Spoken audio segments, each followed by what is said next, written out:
Sonya? Thank you. Thank you again, Venki, for the invitation. It's always great to come back to Phoenix. It feels like coming back home, honestly, apart from the fact that I live in Buffalo and it's beautiful here right now.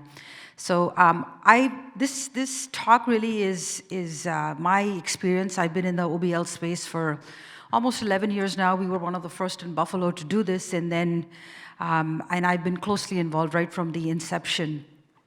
So we went through being the first OBL in town in Buffalo, we were the first one to really talk to the hospital.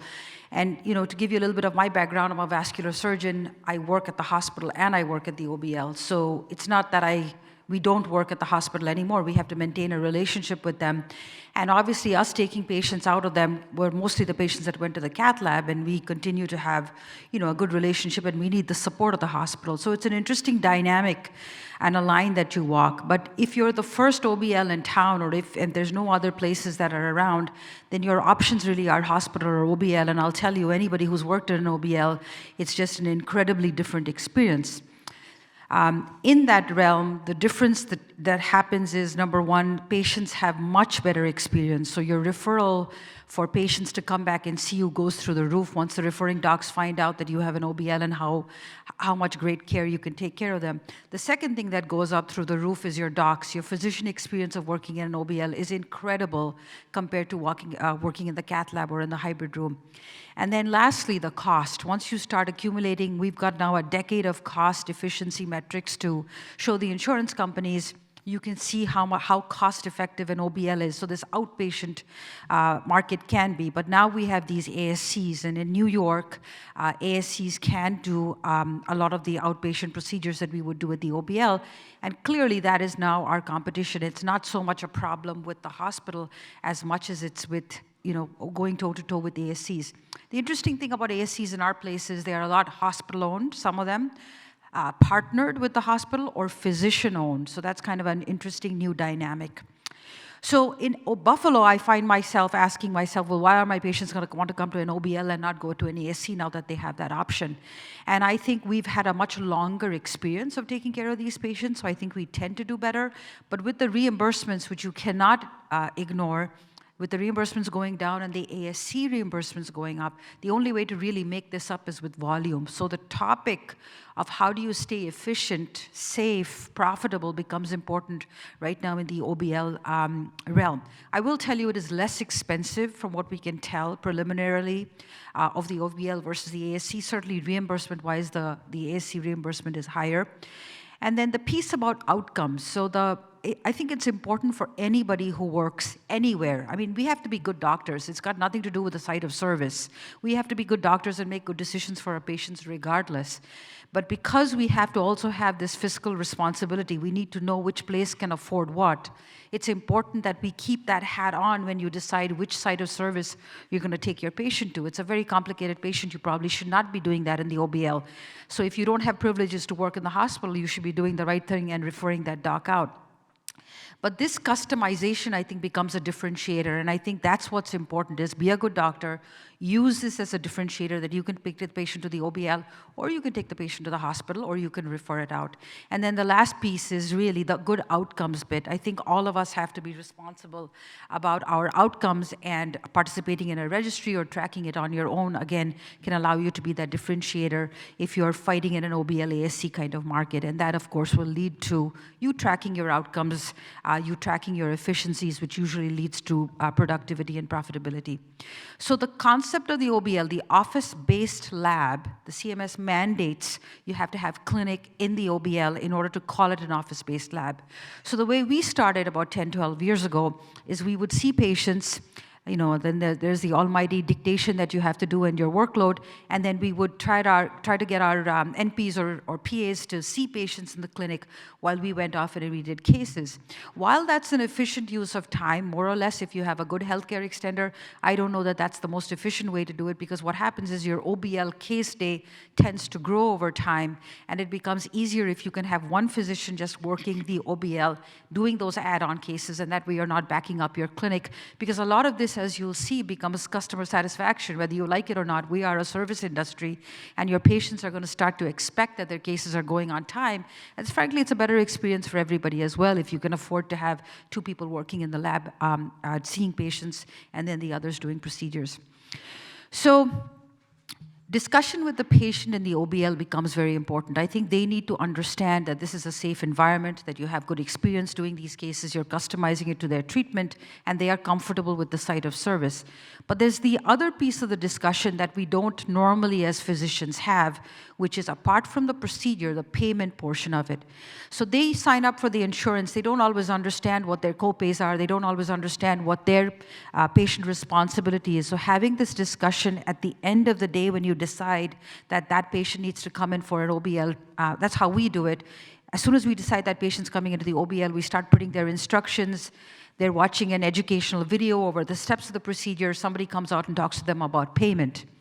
And I think the single step of this co-payment, the insurance verification, the pre-authorization process, cut down our denials when I look back in 10 years by almost 30%. So it's a 5-minute step, that plug that you put in at the end of your day, and then somebody calls the patient a couple of days before the procedure, just like you would if you went to an ASC or you had a colonoscopy. Like any one of us would go at the ASC, would call you and say, hey, you're coming in on such and such day and here's your responsibility. That kind of a discussion, I think, becomes really, really important. And then the day of procedure at the check-in, you won't believe, about 5% we tracked it, change their insurance and don't tell you about it. So they show up that day, now you've authorized for the wrong procedure, for the wrong insurance, sometimes on the wrong patient because you have a spelling wrong or a date of birth wrong. So that check-in point that morning, confirming all the information, becomes really, really important. I like doing this still in the holding area, that last piece of verification, the site, the procedure, the patient understands what we're going to do, the risks and benefits piece, and then the pre-procedure huddle. So we have a very good team now. We've been doing this for 10 years. We've lost no one. In fact, people from the hospital now want to come work with us. But I think it's important, and any of my younger docs who come through the OBL who work there in the practice, I have them go through this pre-procedure huddle. What are they going to do? What access are we doing? Which procedure are we doing? What's the side? What's the setup going to be? So everybody has a pretty clear understanding, a game plan before we go into the procedure about what's going to happen. And I'll tell you, it saves time. It's incredible when everybody knows their role right before you start to doing the procedure, what a difference it makes. And that, of course, adds to efficiency and then profitability. Your room setup in the OBL becomes important because now we're doing all these different kind of accesses. It's a different setup if it's a right side, a left side, just like it would be in the OR or the cath lab. But the difference is you actually have a little bit more variability because you can move your C-arm, your equipment, your supplies, like everything in the OBL room can actually be completely mobile and movable for you. So everybody knows what the access is going to be. You want the ultrasound screen. If you're using IVUS, you want the IVUS screen, your diagnostic screen, so you can see what you need to do, and then the interventions are close, the supplies are close, no trip hazards. All of these things allow for the room to flow a lot better. Last couple of things, closure. Some OBLs will not do a closure. They're concerned about it. I think that's a mistake. But closure comes with its own set of problems. And in 10 years, I'll tell you, we have had to transfer patients to the hospital. We have had problems in the hospital that our service then takes care of. But having that protocol in place where you're talking about a hematoma, what should the protocol be? You develop it usually with the cath lab nurses because typically they are the people who come work in your OBL. Over-sedation, syncope, pain. What do you do about that? Having a physician available, I think, is very, very important. And a lot of us, it's 4 o'clock, you want to check out, you want to leave, but really having somebody there who's even seeing patients who can pop over and answer a question. Then you develop your discharge criteria. If you have a poor outcome, which would be an ambulance transfer, an admission to the hospital, a problem, that paperwork outcome needs to be documented. I'll tell you, in 10 years, 3 or 4 times that it's happened, it's a Department of Health, we're in New York State, do your note that night, make that phone call, talk to the ER, all of those things will help. Last couple of things, payer mix is important. You need to pay attention to what your payer mix is in the OBL realm because not all payers pay what you need for the OBL to reimburse all of the costs, and be aware of some payers who have very low payments. The patients need to know about their co-pays. We developed a payment plan, which is a credit card payment plan that we had to learn how to do, but that really helps with the cash flow. I would impose a no-show fee, not so much for the 75 bucks that you're going to recoup, but all of that work that goes into planning that day when that patient doesn't show up should have a consequence. You need to learn a little bit about accounting, specifically cost of goods sold, which is the expenses in the room, so you avoid wastage and your usage, and your vendor relationship. In fact, I think all of us should get together and have a better vendor relationship, have something that allows the vendors to offer us a better route, a better price. This is something that I have implemented. I've taken it from the business world, really. It's your dashboarding and forecasting. Every month you should be looking at this, or whoever manages your OBL. And you personally, your account, what happens in the OBL, you should be looking at, I think, at least quarterly. You should have a denial meeting. I do a monthly denial meeting, a billing meeting, and I look at the co-pays as well. And I think all of those allows us to have the cash flow that we need. Last but not the least is managing your staff, the culture, the expectations, getting new people on board. We have a host of per diems who want to come work with us because there's no call. It's 8 to 4. It's usually pretty smooth. But you have to really stay on top of how you want your culture to be, because that's what differentiates you. That's what's going to keep the patients coming through the door. That's what keeps the referring docs happy. And then you have to really ask yourself, am I just working? Even if it's in the OBL, I can get 8 cases done. Is that what you want to do? Do you feel like you're being rewarded?